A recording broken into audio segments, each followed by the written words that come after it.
Hello दोस्तों, physics classes में आपका स्वागत है। आज मैं कक्षा 12 का चौथा चैप्टर संधारित्र पढ़ाऊँगा, जिसमें आपको चालक, विद्युतरोधी या अचालक तथा धारिता, संधारित्र आदि के बारे में बताया जाएगा। तो चैप्टर शुरू करने से पहले मैं बताना चाहूँगा कि चालक और अचालक क्या होते हैं। पदार्थों को उनके वैद्युत गुण के आधार पर दो वर्गों में बांटा गया है। पहला चालक, जिसे हम कंडक्टर कहते हैं। दूसरा कुचालक या विद्युतरोधी या अचालक, जिसे हम इंसुलेटर कहते हैं। बोर्ड में हमसे क्वेश्चन पूछा जाता है कि चालक एवं अचालक क्या होते हैं, उनकी परिभाषा बताइए तथा उनके उदाहरण भी लिखिए। और आज मैं इनको बताऊंगा अच्छे से, जो चालक एवं कुचालक क्या होते हैं तथा इनकी परिभाषा, उदाहरण एवं इनके बीच अंतर क्या है, वो सारी चीज़ें मैं इस वीडियो में बताऊंगा। अतः आप सभी से निवेदन है कि आप इस वीडियो को अच्छे तरीके से देखें, जिससे आपको ये दोनों टॉपिक अच्छे से समझ में आ जाए। तो अब आते हैं चालक क्या होता है। इसके परिभाषा की बात करें तो प्रकृति में पाए जाने वाले वे पदार्थ जिनमें आवेश एक स्थान से दूसरे स्थान तक आसानी से प्रवाहित कर सके, अर्थात उनके प्रवाह में कोई कठिनाई न हो।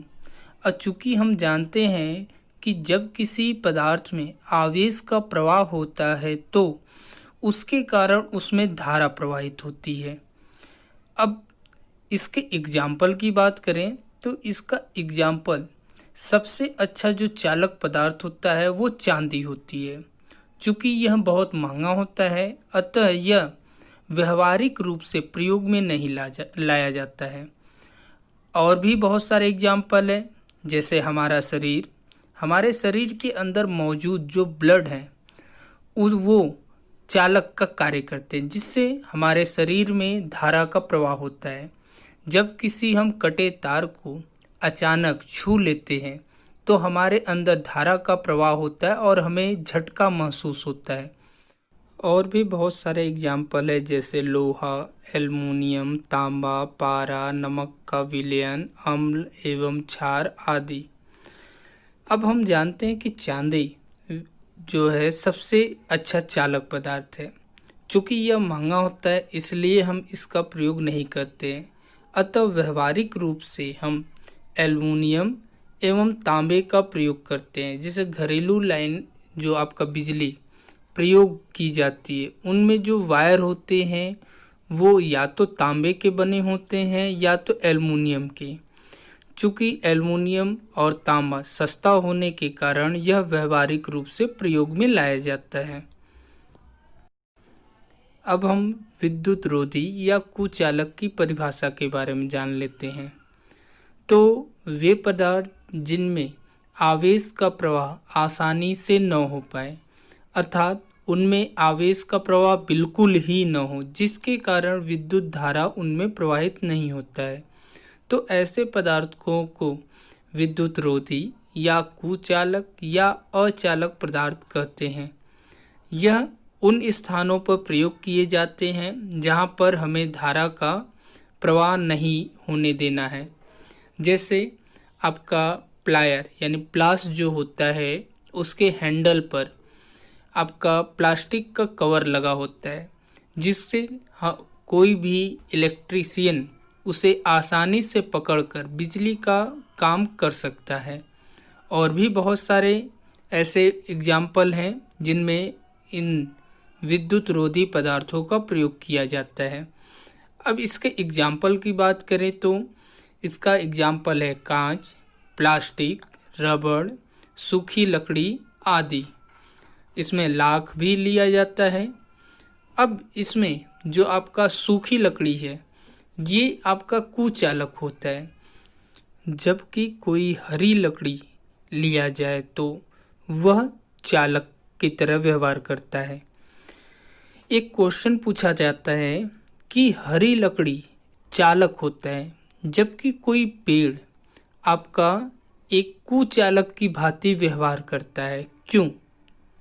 अब इसका कारण मैं इस वीडियो के लास्ट में बताऊंगा, तब तक आप इसको सोचिए। अब हम चालक और अचालक के बीच क्या अंतर होता है उसके बारे में जान लेते हैं। तो चालक वे पदार्थ जिनमें धारा का प्रवाह होता है, जबकि अचालक या विद्युत रोधी में धारा का प्रवाह नहीं होता है। दूसरा अंतर है विद्युत क्षेत्र पृष्ठ पर होता है जबकि अंदर शून्य होता है, और विद्युत रोधी में कोई वैद्युत क्षेत्र पाया नहीं जाता है। ऐसा क्यों होता है? क्योंकि इनमें आवेश का प्रवाह नहीं होता है। चालक में चुंबकीय क्षेत्र में ऊर्जा संचित करते हैं, विद्युत रोधी में ऊर्जा संचित नहीं करते हैं। चौथा, सभी बिंदुओं पर विभव समान होता है। इसमें विद्युत रोधी में आपका विभव का मान शून्य होता है। नेक्स्ट है चालक की ऊष्मा गति अधिक होती है जबकि विद्युत रोधी की ऊष्मा गति कम होती है। नेक्स्ट, चालक में उपसंयोजक बंध कमजोर होते हैं जबकि विद्युत रोधी में उपसंयोजक बंध मजबूत होते हैं। नेक्स्ट, चालक की चालकता अधिक होती है जबकि विद्युत रोधी की चालकता बहुत कम होती है। नेक्स्ट है चालक का प्रतिरोध कम होता है जबकि विद्युत रोधी पदार्थ का प्रतिरोध अधिक होता है। नेक्स्ट है चालक में इलेक्ट्रॉन का प्रवाह आसानी से होता है जबकि विद्युत रोधी पदार्थ में इलेक्ट्रॉन का प्रवाह आसानी से नहीं हो पाता है। इतने अंतर काफ़ी हैं जिन्हें आप याद कर लेंगे और आपका दोनों के बीच का अंतर का टॉपिक कंप्लीट हो जाएगा। अब आपका नेक्स्ट टॉपिक है वैद्युत धारिता या धारिता, जिसे हम इंग्लिश में कैपेसिटेंस कहते हैं। अब इसका मतलब क्या है पहले वो जान लीजिए। धारिता का मतलब होता है धारण करने की क्षमता, अर्थात अब इसको हम एग्जाम्पल से समझाते हैं। जैसे कोई जो दूध नापने वाला 1 लीटर का डब्बा होता है, उसमें हम एक बार में अधिक से अधिक 1 लीटर दूध या पानी रख सकते हैं, तो वह उस डब्बे की धारण क्षमता होगी। उसी तरीके से अब आते हम धारिता के डिफिनीशन। धारिता किसी चालक के वैद्युत आवेश के ग्रहण करने की क्षमता को हम वैद्युत धारिता कहते हैं। यानी जब किसी चालक को आवेश देते हैं तो उसका विभव आवेश के अनुपात में बढ़ता है। अब ये चीज़ मान लिए कि हम किसी चालक को Q आवेश दे रहे हैं, जिसके कारण उसके विभव में इस कैपिटल V की वृद्धि होती है, तो Q प्रोपोर्शनल V होगा। अर्थात जब प्रोपोर्शनल हटाएंगे तो एक नियतांक आता है जिसे हम कैपिटल C से दिखाते हैं, तो Q इक्वल टू CV, जहाँ C एक नियतांक है जिसे चालक की धारिता कहते हैं। अतः C equal to Q upon V लिख सकते हैं इसे, जहाँ Q आपका आवेश तथा V वैद्युत विभव है। अब वैद्युत धारिता की परिभाषा की बात करें तो किसी चालक को दिए गए आवेश तथा चालक के विभव में होने वाली वृद्धि के अनुपात को वैद्युत धारिता कहते हैं। अब इसके एसआई मात्रक की बात करते हैं तो इसका एसआई मात्रक कूलाम प्रति वोल्ट होता है, क्योंकि आवेश का जो मात्रक होता है वो कूलाम होता है और विभव का जो मात्रक होता है वो वोल्ट, तो इसे हम कूलाम प्रति वोल्ट कहते हैं या फिर फैराड कहते हैं, जिसे हम कैपिटल F से प्रदर्शित करते हैं। ये सिंबल आपको याद रखने हैं क्योंकि न्यूमेरिकल के दौरान हमें सिर्फ F लिखा होता है। जैसे किसी चालक की धारिता 25F, तो हम उसे पढ़ते हैं कि 25 फैरड। अब इसे हम 1 फैरड के बराबर लिख सकते हैं। तो 1 फैरड बराबर होता है 1 कूलाम प्रति वोल्ट। इसके अन्य मात्रक की भी चर्चा कर लेते हैं। 1 माइक्रोफैरड बराबर 10 के घात -6 फैरड होता है। जिसे हमें बताया गया है क्लास 11th में मात्रक वाले चैप्टर में, 1 माइक्रोमीटर बराबर 10 के घात -6 मीटर होता है। सेम यहाँ भी उसी तरीके से माइक्रो का मतलब होता है 10 के घात -6, वो चाहे जिस यूनिट के पहले लग जाए 10 के घात -6 से गुणा कर देते हैं, यानी 1 माइक्रोफैरड बराबर हो जाएगा 10 के घात -6 फैरड। या दूसरे मात्रक की बात करें 1 नैनोफैरड, आपका हो जाएगा 10 के घात -9 फैरड। तीसरा आपका 1 पिकोफैरड बराबर 10 के घात -12 फैरड। अब इसमें हम सिंबल की भी बात कर लें।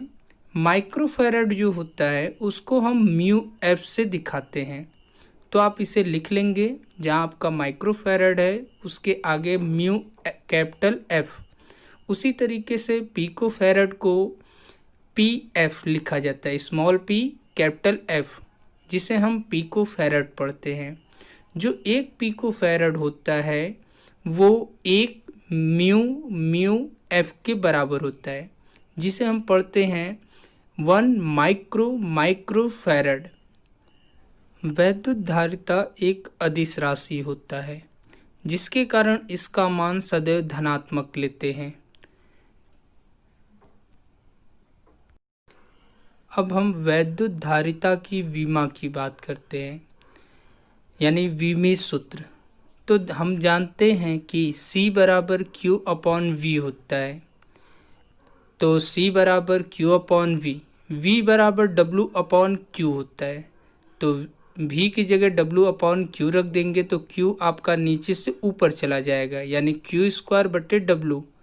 अब Q की जो विमा हम जानते हैं AT², और कार्य W की जो विमा होती है ML2T-2 होता है। अतः इसे सॉल्व करते हैं तो हो जाता है M-1 L-2 T⁴ और A⁴ अब मैंने बीच में एक क्वेश्चन किया था कि हरी लकड़ी विद्युत का सुचालक यानी चालक होता है, जबकि हरा पेड़ कुचालक की भांति व्यवहार करता है, ऐसा क्यों? तो अब मैं रीजन बताने चल रहा हूँ। हरी लकड़ी के अंदर जो उपस्थित द्रव होते हैं वो इलेक्ट्रॉन के प्रवाह को आसानी से होने देते हैं, जिसके कारण जब किसी हरी लकड़ी को पकड़कर हम किसी तार को टच करते हैं तो उससे हमें करंट लग जाता है और हमें झटका महसूस होता है। जबकि किसी सड़क पर कोई पेड़ जो तार के संपर्क में आता है, उस पेड़ को स्पर्श करने पर भी हमें विद्युत का एहसास नहीं होता है, क्योंकि जो उससे तार से आवेश यानी धारा आती है वो उस पेड़ से होते हुए पृथ्वी के अंदर चली जाती है। और चूंकि पृथ्वी आवेश को निरावेशित कर देता है। और दूसरा कारण है, जो पेड़ की छाल होती है वो निर्जीव होती है, जिसके कारण हमें उसको स्पर्श करने पर भी धारा का एहसास नहीं होता है और हमें करंट नहीं लगता है। संधारित्र यानी कैपेसिटर। कैपेसिटर होता क्या है? संधारित्र का मतलब है धारण करने की क्षमता। यानी इसको हम एग्जाम्पल से समझते हैं। जैसे कोई 1 लीटर का डब्बा है, उसमें हम जो दूध की मात्रा डालते हैं वो 1 लीटर अधिक से अधिक डाल सकते हैं। लेकिन अगर उसकी धारण क्षमता को अगर हमें बढ़ाना है तो पहले उसके अंदर मौजूद दूध को हमें निकालना पड़ेगा। फिर पुनः उसमें और दूध डाल दें तो उसकी धारण क्षमता बढ़ जाएगी। संधारित्र की डिफिनीशन की बात करें तो संधारित्र एक ऐसी युक्ति होती है जिसके द्वारा किसी चालक के आकार में परिवर्तन किए बिना उस पर पर्याप्त आवेश की मात्रा को संचित किया जाता है। यानी कोई चालक है जिसके आकार को हम बिना बढ़ाए या घटाए उस पर अधिक से अधिक आवेश की मात्रा को संचित करते हैं। जैसे अभी इससे पहले वाले टॉपिक में आपको बताया गया था, यदि किसी चालक को Q कूलाम आवेश देने पर उसका विभव कैपिटल V हो जाता है तो उस चालक की जो धारिता होगी वो C = Q/V होगा। अब यहाँ पर हम जो है विभव को अगर हम कम कर दें तथा उस चालक के विभव को वापस उसी अवस्था में लाने के लिए हमें अलग से और अधिक आवेश देना पड़ेगा। अर्थात किसी चालक के विभव को हम जैसे जैसे कम करते चले चालक की धारिता C का मान भी बढ़ता चलेगा। अब नेक्स्ट पॉइंट की बात करते हैं संधारित्र का सिद्धांत। संधारित्र का सिद्धांत होता क्या है वो जान लीजिए। संधारित्र में जो चालक उपस्थित होते हैं यानी किसी आवेशित चालक के पास कोई अनावेशित यानी जिस पर कोई आवेश उपस्थित न हो अगर उसके समीप लाते हैं तो वह आवेशित चालक का विभव कम कर देता है, तथा अगर हम अनावेशित चालक को पृथ्वी से जोड़कर उसके पास लाएं तो वह आवेशित चालक के विभव को पहले की तुलना में और कम कर देगा, जिसके कारण आवेशित चालक की धारिता पहले की तुलना में बढ़ जाती है। क्योंकि जब चालक का विभव कम होता है तो उसकी धारिता धीरे धीरे बढ़ने लगती है। अब नेक्स्ट पॉइंट है संरचना एवं क्रियाविधि। जैसा कि चित्र में दिखाया गया है, कोई चालक प्लेट A है जिसे किसी विद्युत रोधी स्टैंड पर कस दिया गया है तथा किसी मोटर द्वारा उसे आवेशित किया जाता है, जिसके कारण उपस्थित आवेश चालक के बाहरी पृष्ठ पर एकत्रित हो जाते हैं। अब इसके विभव को हम मापते हैं। मापने के लिए चित्र में जो गोल सा दिया गया है वह स्वर्णपत्र विद्युतदर्शी की चकती है, जिसके द्वारा हम चालक A का विभव मापते हैं। इसमें नीचे जो पत्तियां हैं, पत्तियों का फैलाव उसके विभव को बतलाता है। अब इसके पास में कोई एक अनावेशित चालक प्लेट B को विद्युत रोधी स्टैंड पर कसकर लाते हैं। चालक A पर उपस्थित आवेश के प्रेरण के कारण चालक B के भीतरी पृष्ठ पर उतना ही ऋण आवेश तथा बाहरी पृष्ठ पर धन आवेश उपस्थित हो जाते हैं। चालक B के भीतरी पृष्ठ पर उपस्थित ऋण आवेश चालक A के धन आवेश को कम करने का प्रयत्न करता है, जबकि चालक B के बाहरी पृष्ठ पर उपस्थित धन आवेश चालक A के धन आवेश को बढ़ाने का प्रयत्न करता है। जबकि चालक B का जो धन आवेश है वो चालक प्लेट A से दूर होने के कारण उसका प्रभाव कम पड़ता है तथा चालक B का ऋण आवेश चालक A के आवेश को कम कर देता है, जिससे चालक ए का विभव कम हो जाता है। यदि चालक बी के बाहरी पृष्ठ को पृथ्वी से जोड़ दिया जाए, यहाँ जो आपका साइड में दिया गया है वो पृथ्वी का सिंबल है, इसको आप याद रखेंगे। हम पृथ्वी से जोड़ दें तो चालक बी के जो बाहरी पृष्ठ पर उपस्थित धन आवेश है वह पृथ्वी के अंदर चले जाते हैं तथा निरावेशित हो जाते हैं। अतः चालक प्लेट बी का ऋण आवेश चालक ए के धन आवेश को पहले की तुलना में और अधिक कम कर देता है तथा चालक प्लेट ए का विभव पहले की तुलना में और कम हो जाता है तथा स्वर्णपत्र विद्युतदर्शी की चकती के पत्तियों का फैलाव पहले की तुलना में कम हो जाता है। आप चित्र ए और बी में आप देखिए, जो गोले के अंदर पत्तियां लगी हैं, ए में कुछ अधिक फैली हुई हैं जबकि बी में पत्तियों का फैलाव कम है। अतः आपका यह संधारित्र का रचना एवं कार्यविधि पूरा हो जाता है। अब आप इसे कैसे लिखेंगे वो मैं बतला देता हूँ। चित्र में कोई धातु की प्लेट ए है जिसे हम विद्युत रोधी स्टैंड पर लगा दिए हैं तथा इसे किसी वैद्युत मशीन द्वारा धनावेश देते हैं और इसका संबंध एक स्वर्णपत्र विद्युतदर्शी की चकती से कर देते हैं और जैसे ही किया जाता है उनकी पत्तियों का फैलाव उसके विभव को बतलाता है।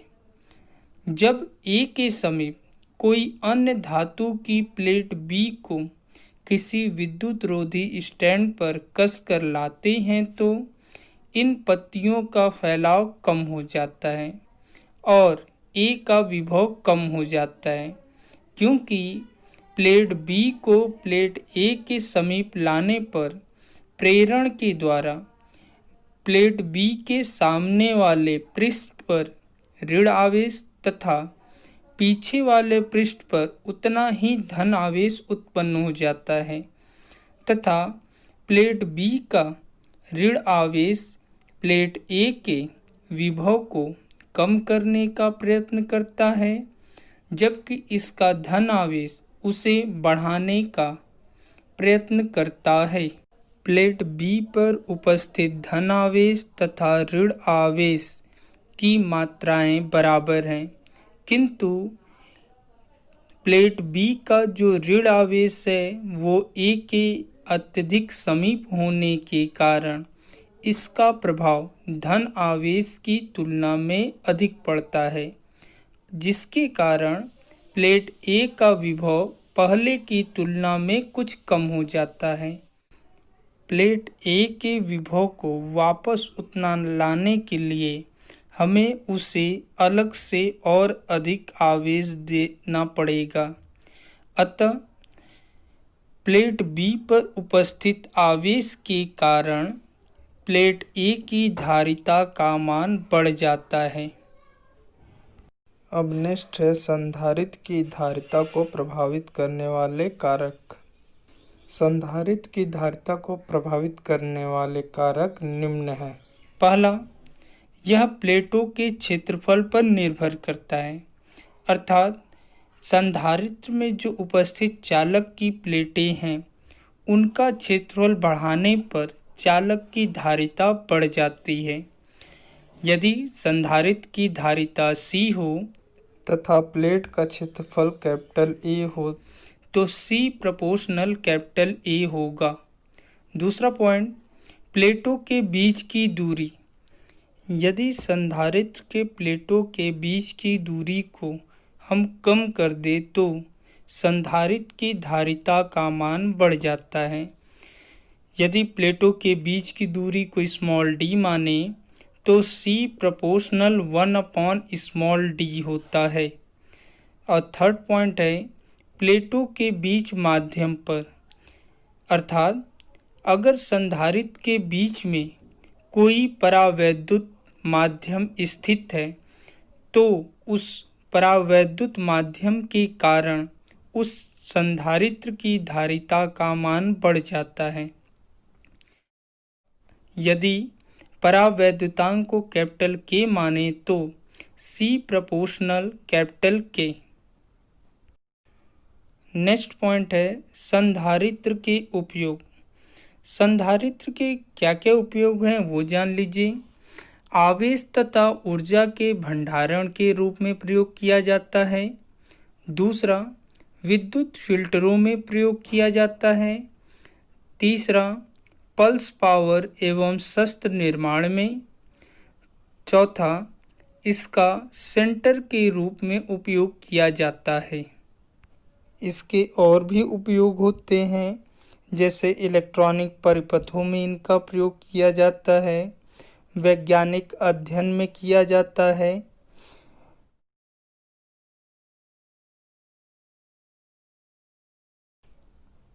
अब बात करते हैं संधारित्र के प्रकार, यानी संधारित्र कितने प्रकार के होते हैं, अब वो जान लीजिए।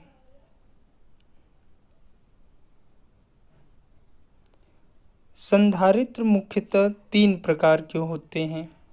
पहला समांतर प्लेट संधारित्र, दूसरा गोली संधारित्र, तीसरा बेलनाकार संधारित्र।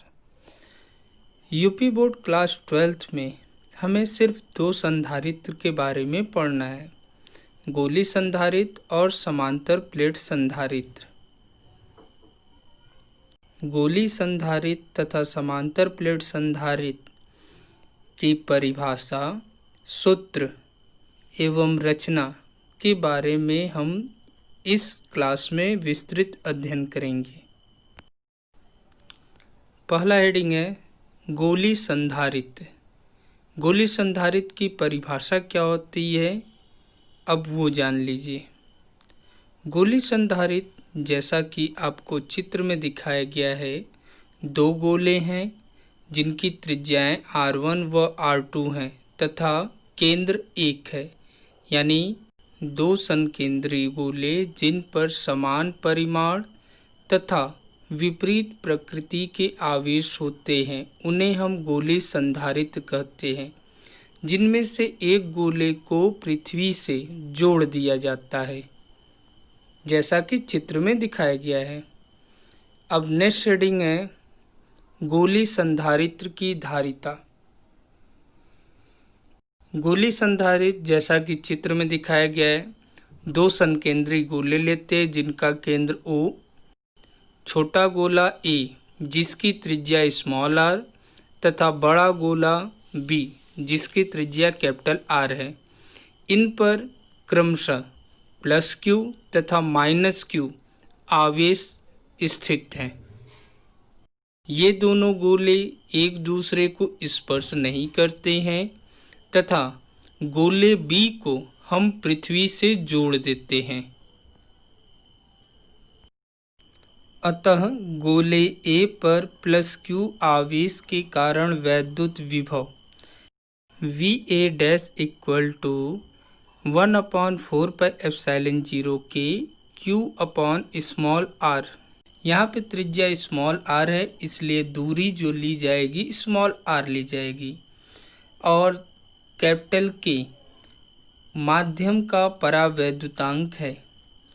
इसी प्रकार गोली चालक B पर -Q आवेश के कारण वैद्युत विभव VB इक्वल टू -1/4πε0 के Q अपॉन कैपिटल R। चूँकि हम जानते हैं कि किसी गोली चालक के अंदर सभी बिंदुओं पर वैद्युत विभव उसके पृष्ठ के समान होते हैं। गोली चालक A चालक B के अंदर स्थित है, अतः चालक B के कारण A पर वैद्युत विभव VA double dash equal to VB equal to -1/4πε0 के Q अपॉन R। अतः गोलीय चालक A पर परिणामी विभव V A equal to V A dash plus V A double dash. अब दोनों के मान हम रख देते हैं, तो वी ए इक्वल टू मिलता है 1/4 पाई एप्सिलॉन 0 के Q upon small R minus 1/4 pi epsilon 0 के क्यू अपॉन कैपिटल आर। इन दोनों में q अपॉन 4 पाई एप्सिलॉन 0 के कॉमन है, अतः इसे हम बाहर ले लेते हैं। तो equal to q upon 4 pi epsilon 0 के ब्रैकेट में 1/स्मॉल r माइनस 1/कैपिटल R।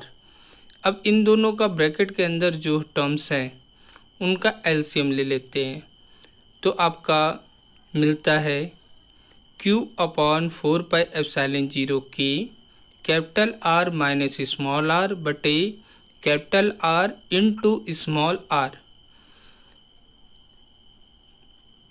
चूँकि गोली चालक B पृथ्वी से जुड़ा है, अतः इसका विभव शून्य होगा, अतः वी बी इक्वल टू 0। तो चालक A व चालक B के बीच वैद्युत विभवांतर V equal to V A minus V B. V A और वी बी के मान रख देते हैं और इनको हल करते हैं, तो मिलता है Q अपॉन 4 पाई एप्सिलॉन 0 के capital R minus small r बटे capital R into small r। अतः गोली चालक की धारिता C equal to Q upon capital V। Capital V की वैल्यू हम निकाल चुके हैं। C इक्वल टू क्यू पूरे के बटे Q अपॉन 4 पाई एप्सिलॉन 0 के capital R minus small r बटे capital R into small r।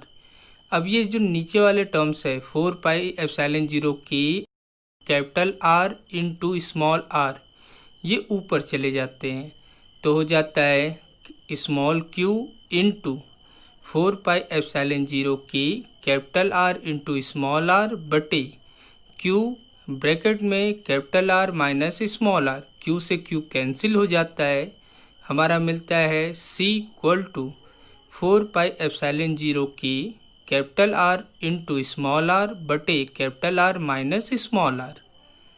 यह हमारा गोली चालक की धारिता का फॉर्मूला है। यदि दोनों गोली चालकों के बीच का माध्यम वायु या निर्वात हो, तो वायु या निर्वात के लिए जो परावैद्युतांक होता है कैपिटल K, उसका मान 1 लेते हैं।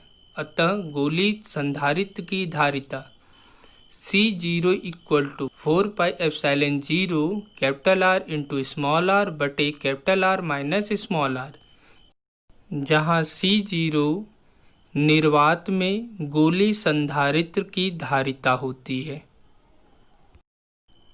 कभी कभी हमें क्वेश्चन दे दिया जाता है कि गोली संधारित्र के बाहर तथा अंदर दोनों के बीच के जो माध्यम है उनका परावैद्युतांक कैपिटल K समान हो, तो C equal to 4 pi epsilon 0 के capital R into small r बटे capital R minus small r plus 4 pi epsilon 0 के इंटू कैपिटल R। अब यहाँ पे 4 पाई एप्सिलॉन 0 के कॉमन है, उसे हम ले लेते हैं कॉमन, तो बचता है अंदर capital R into small r बटे capital R minus small r plus capital R। इनका एलसीएम लेके हल करते हैं, तो हमारा बचता है C equal to 4 pi epsilon 0 के capital R square upon capital R minus small r। यह गोली चालक के बीच व बाहर समान माध्यम हो जिसका परावैद्युतांक कैपिटल K हो, तो उसकी धारिता का फॉर्मूला है। यदि दोनों माध्यम वायु हो या निर्वात हो, तो C equal to 4 pi epsilon 0 capital R square upon capital R minus small r। Next reading है विलगित गोली चालक की वैद्युत धारिता। माना कैपिटल R त्रिज्या का कोई विलगित गोली चालक है जिसे प्लस क्यू आवेश दिया गया है जो उसके पृष्ठ पर एक समान रूप से फैल जाता है। गोली चालक कैपिटल के परावैद्युतांक वाले माध्यम में स्थित हो तो इसकी धारिता हमें ज्ञात करनी है। चूँकि हम जानते हैं कि आवेशित गोली चालक के पृष्ठ के सभी बिंदुओं पर विभव समान होता है, अतः यह एक समविभव पृष्ठ होता है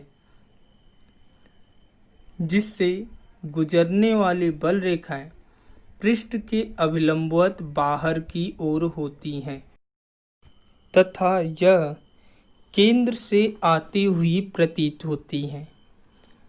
अतः गोली चालक के पृष्ठ पर वैद्युत विभव निकालने के लिए उस पर जो वितरित आवेश है उसको केंद्र पर मान ले तो गोली चालक का वैद्युत विभव V equal to 1/4πε0 K Q upon capital R। तो गोली चालक की धारिता C equal to Q upon V। V की वैल्यू हम ऊपर निकाले हैं, उसका मान यहाँ रख देते हैं। अतः C इक्वल टू Q पूरे के बटे Q upon 4πε0 K into capital R। 4πε0 K into R ये ऊपर चला जाता है तो मिलता है C equal to Q into 4πε0 K into capital R पूरे के बटे Q। Q से Q कट जाता है तो C इक्वल टू मिलता है 4πε0 K इंटू कैपिटल R। यह हमारा गोली चालक की धारिता का सूत्र है। जब माध्यम का परावैद्युतांक हमें दिया गया हो, यदि हमें क्वेश्चन में कह दे कि गोली चालक वायु या निर्वात में स्थित है तो K इक्वल टू 1 लेते हैं तो फॉर्मूला बन जाता है C equal to 4πε0 into capital R। चूँकि हम जानते हैं कि 1/4πε0 equal to 9 × 10⁹ newton metre square प्रति कूलम स्क्वायर होता है। इससे जब हम 4πε0 की वैल्यू निकालते हैं तो 4πε0 इक्वल टू 1/9 × 10⁹ कूलम स्क्वायर प्रति न्यूटन मीटर स्क्वायर हो जाता है, जिसका मान उपरोक्त सूत्र में रख देते हैं तो हमारा मिलता है C equal to capital R बटे 9 × 10⁹। अब आपका दूसरा हेडिंग है समांतर प्लेट संधारित्र। समांतर प्लेट संधारित्र की परिभाषा क्या होती है वो जान लीजिए। समांतर प्लेट संधारित्र में दो प्लेटें एक दूसरे से कुछ दूरी पर व्यवस्थित होती हैं तथा इन दोनों प्लेटों का आकार एक समान होता है। चूँकि ये दोनों प्लेटें समांतर व्यवस्थित होती हैं यानी एक दूसरे से समान दूरी पर स्थित होती हैं, अतः इन्हें समांतर प्लेट संधारित्र कहते हैं। अब समांतर प्लेट संधारित्र की धारिता क्या होती है उसकी गणना कर लेते हैं।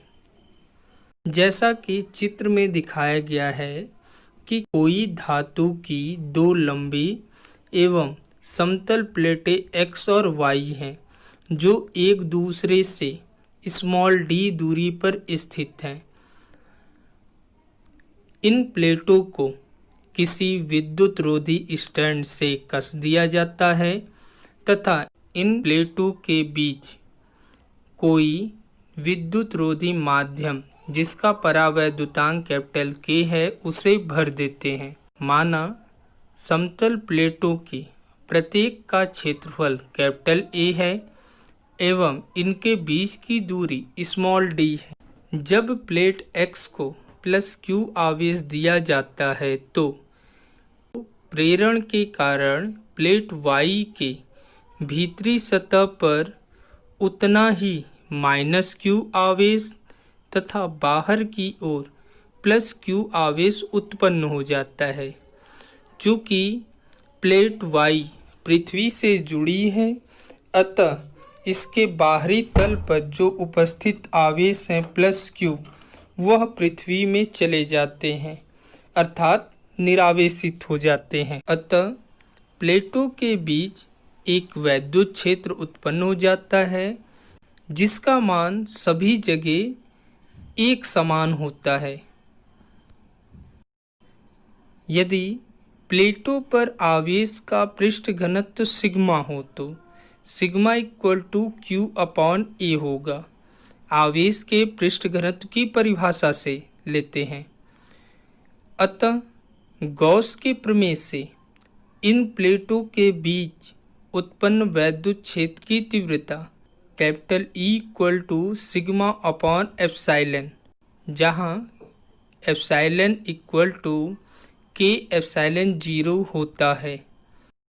अतः प्लेटों के बीच उत्पन्न वैद्युत क्षेत्र की तीव्रता capital E equal to Q upon capital K epsilon 0 into capital A, जहाँ sigma equal to Q upon A रखा गया है तथा epsilon equal to K epsilon 0 रखते हैं। माना दोनों प्लेटों के बीच का विभवांतर कैपिटल V वोल्ट है, तो विभव प्रवणता के सूत्र से capital E equal to V upon D, अतः V equal to capital E into small D. Capital E का मान यहाँ रख देते हैं तो हमारा सूत्र बन जाता है V equal to Q small D upon K epsilon 0 A। अतः समांतर प्लेट संधारित्र की धारिता C equal to Q upon V से, अब V का मान हम ऊपर निकाल चुके हैं, उसका मान यहाँ रख देते हैं C इक्वल टू क्यू पूरे के बटे क्यू डी बटे K epsilon 0 A। K epsilon 0 A ऊपर चला जाता है, अतः C equal to Q into K epsilon 0 A बटे में क्यू डी, क्यू से क्यू कैंसिल हो जाता है, तो जो समांतर प्लेट संधारित्र का जो सूत्र मिलता है C इक्वल टू के ए एप्साइलन 0 अपॉन डी, ये हमारा समांतर प्लेट संधारित्र का सूत्र मिलता है। यदि प्लेटों के बीच का माध्यम वायु या निर्वात हो तो K इक्वल टू 1 ले लेते हैं। अतः समांतर प्लेट संधारित्र की धारिता C0 equal to epsilon 0 A upon D farad, जहाँ एप्साइलन 0 इक्वल टू 8.85 इंटू 10 के पावर -12 फैरड प्रति मीटर लेते हैं, जो निर्वात की वैद्युतशीलता होती है। यहाँ फैरड प्रति मीटर एप्साइलन 0 का मात्रक दिया है।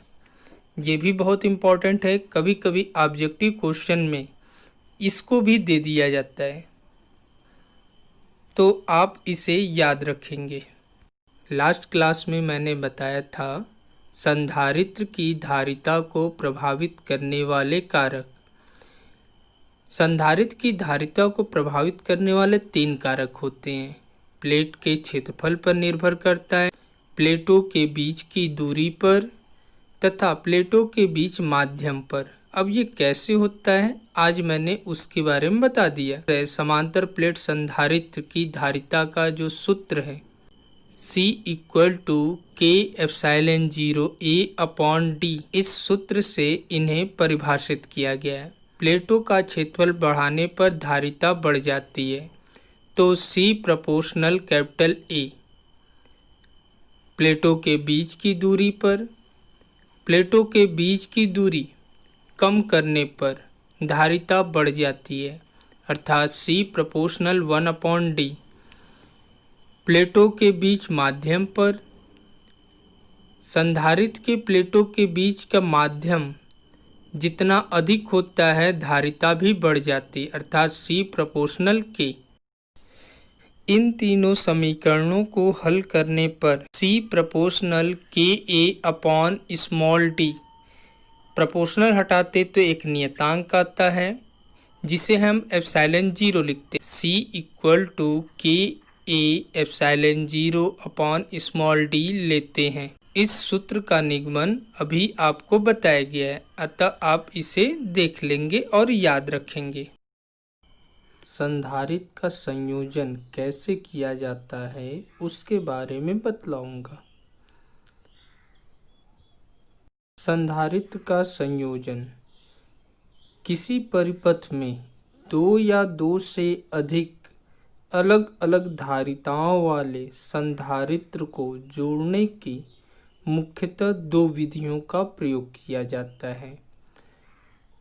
पहला श्रेणी क्रम संयोजन यानी सीक्वेंस सीरीज, दूसरा पार्श्व क्रम या समांतर क्रम संयोजन अर्थात पैरेलल सीरीज।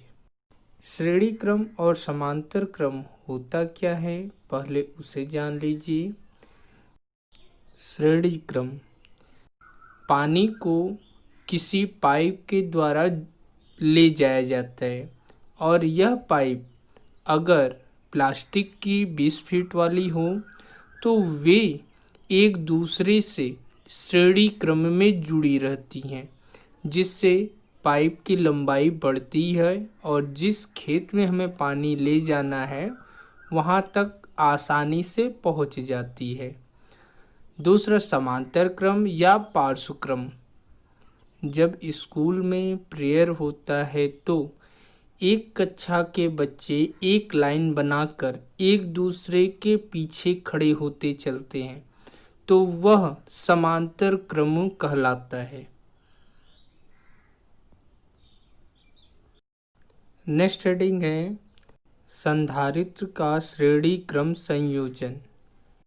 यदि दो या दो से अधिक संधारित्रों को इस प्रकार जोड़ा जाए कि पहले संधारित्र की पहली प्लेट किसी विद्युत मोटर से जोड़ दिया जाए तथा इसकी दूसरी प्लेट को हम दूसरे संधारित्र की पहली प्लेट से तथा दूसरे संधारित्र की दूसरी प्लेट तीसरे संधारित्र की पहली प्लेट से, इसी प्रकार यदि 3 से अधिक संधारित्र दिए गए हों तो उन्हें इसी क्रम में आगे जोड़ते चलते हैं तथा अंतिम संधारित्र की दूसरी प्लेट को पृथ्वी से जोड़ दिया जाता है।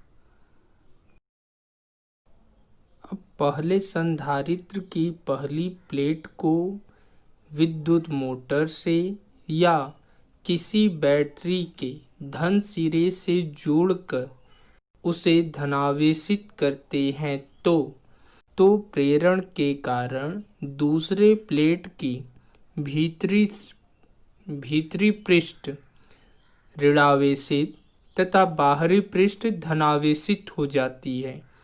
दूसरे प्लेट के बाहरी पृष्ठ का धनावेश दूसरे संधारित्र की पहली प्लेट को धनावेशित कर देता है तथा इस धनावेश के प्रेरण के कारण दूसरे संधारित्र की दूसरी प्लेट का भीतरी सतह ऋणावेशित तथा बाहरी सतह धनावेशित हो जाता है।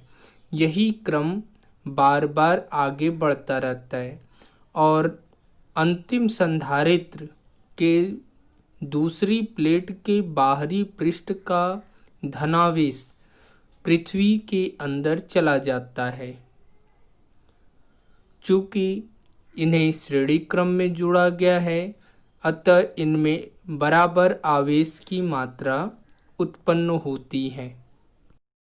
जैसा कि चित्र में दिखाया गया है, 3 संधारित्र जिनकी धारिताएं क्रमशः C1, C2 व C3 हैं, जिन्हें A व B के बीच श्रेणी क्रम में जोड़ा गया है।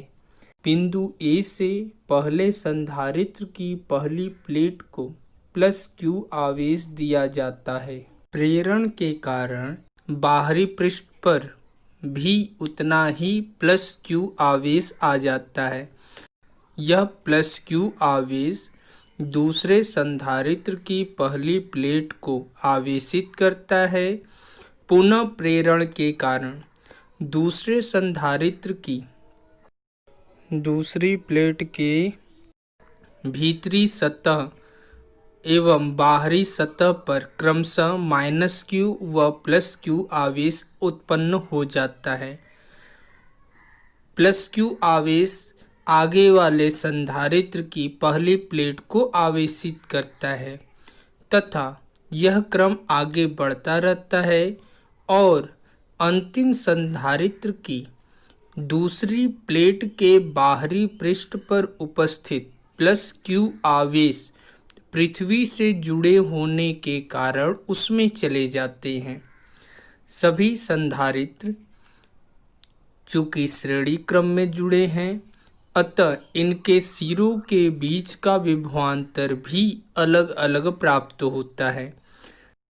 माना तीनों संधारित्र के सिरों के विभवांतर क्रमशः V1, V2 व V3 है तथा परिपथ का कुल विभवांतर V हो। चूंकि हम जानते हैं कि संधारित्र के सिरों के बीच का विभवांतर V = Q/C, अतः पहले संधारित्र के लिए विभवांतर V1 = Q/C1, दूसरे संधारित्र के लिए V2 = Q/C2 तथा तीसरे संधारित्र के लिए V3 = Q/C3।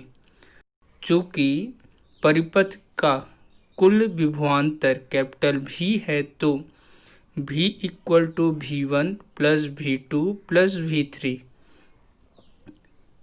V1, V2 व V3 के मान रखने पर V = Q/C1 + Q/C2 + Q/C3। अब इन तीनों में आपका Q कॉमन है तो Q को हम बाहर ले लेते हैं, अतः V = Q ब्रैकेट में 1/C1 + 1/C2 + 1/C3 होगा। V = Q ब्रैकेट में 1/C1 + 1/C2 + 1/C3 को समीकरण 1 मान लेते हैं। यदि परिपथ की कुल धारिता C हो तो सिरों के बीच का जो विभवांतर होगा V = Q/C, इसे समीकरण 2 मान लेते हैं। समीकरण 1 व 2 से दोनों का LHS समान है तो RHS भी समान होगा, अतः Q/C बराबर Q ब्रैकेट में 1/C1 + 1/C2 + 1/C3। Q से Q कट जाता है तो बचता है 1/C = 1/C1 + 1/C2 + 1/C3। यह जो सूत्र होता है वह श्रेणी क्रम में जुड़े संधारित्र की कुल धारिता का सूत्र है। अतः उपरोक्त सूत्र से यह निष्कर्ष निकलता है कि श्रेणी क्रम संयोजन में कुल धारिता का व्युत्क्रम अर्थात 1/C सभी संधारित्रों के अलग अलग धारिताओं के व्युत्क्रम के योग के बराबर होता है। अतः श्रेणी क्रम संयोजन की तुल्य धारिता का मान परिपथ में उपस्थित सबसे कम धारिता वाले संधारित्र से भी कम प्राप्त होता है। अब नेक्स्ट हेडिंग है पार्श्व क्रम या समांतर क्रम संयोजन। समांतर क्रम संयोजन का उद्देश्य संधारित्र की धारिताओं को बढ़ाना होता है। इस संयोजन में दो या दो से अधिक संधारित्रों को इस प्रकार जोड़ते हैं कि सभी संधारित्र की पहली प्लेट को बैटरी से या विद्युत मोटर से जोड़ दिया जाता है जबकि संधारित्र की दूसरी प्लेट को बैटरी से या पृथ्वी से जोड़ दिया जाता है। इस प्रकार के संयोजन में सभी संधारित्रों पर आवेश के मान अलग अलग होते हैं, जबकि सभी संधारित्रों का विभवांतर समान होता है। जैसा कि चित्र में दिखाया गया है, 3 संधारित्र C1, C2, C3 हैं, जिसे समांतर क्रम में जोड़ा गया है। सभी संधारित्र की पहली प्लेट को बिंदु A से, जबकि दूसरी प्लेट को बिंदु B से जोड़ दिया गया है। बिंदु A का संबंध किसी विद्युत मोटर या बैटरी से करके इसे +Q आवेश दिया जाता है, जो संधारित्र की धारिताओं C1, C2 व C3 के अनुसार क्रमशः Q1, Q2 व Q3 में बट जाते हैं। यह आवेश इन संधारित्र की पहली प्लेट पर आते हैं तथा प्रेरण के कारण दूसरी प्लेट के भीतरी सतह पर उतना ही ऋण आवेश आ जाता है एवं बाहरी पृष्ठ पर भी उतना ही धन आवेश आ जाता है।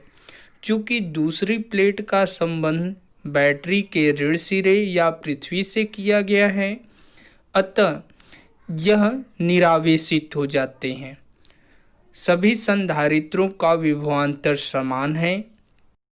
यदि संधारित्रों पर आवेश क्रमशः Q1, Q2 व Q3 तथा इनकी धारिताएं क्रमशः C1, C2 व C3 हैं, तो Q1 = VC1, Q2 = VC2 तथा Q3 = VC3 होगा। चूँकि Q आवेश ही Q1, Q2 व Q3 में बट गया है, अतः कुल आवेश Q बराबर Q1 + Q2 + Q3 होगा। अब इनके मान रखने पर Q = VC1 + VC2 + VC3। इन तीनों में से V को कॉमन ले लेते हैं, अतः Q = V ब्रैकेट में C1 + C2 + C3। इसे हम समीकरण 1 मान लेते हैं। यदि संधारित्र की कुल धारिता C हो तो Q = C भी होगा। इसे समीकरण 2 मान लेते हैं। अतः समीकरण 1 व 2 से CV = V ब्रैकेट में C1 + C2 + C3। V से भी कट जाता है, अतः C = C1 + C2 + C3। इसे समांतर क्रम में संधारित्र की कुल धारिता का सूत्र कहते हैं। अतः उपरोक्त समीकरण से यह निष्कर्ष निकलता है कि जब 2 या 2 से अधिक संधारित्रों को समांतर क्रम में जोड़ा जाता है, तो उनकी तुल्य धारिता सभी संधारित्रों की धारिताओं के योग के बराबर हो जाता है। अतः समांतर क्रम में कुल धारिता का मान संयोजन में सबसे अधिक धारिता वाली संधारित्र की धारिता से भी अधिक प्राप्त होता है। वीडियो को पूरा देखने के लिए आपका धन्यवाद। आपसे अनुरोध है कि चैनल को सब्सक्राइब कर लें तथा बेल आइकन को दबा लें, जिससे आने वाले सभी वीडियो का नोटिफिकेशन आपको मिल जाए। और इस वीडियो को लाइक कमेंट करने के बाद अपने दोस्तों को ज़रूर शेयर करें।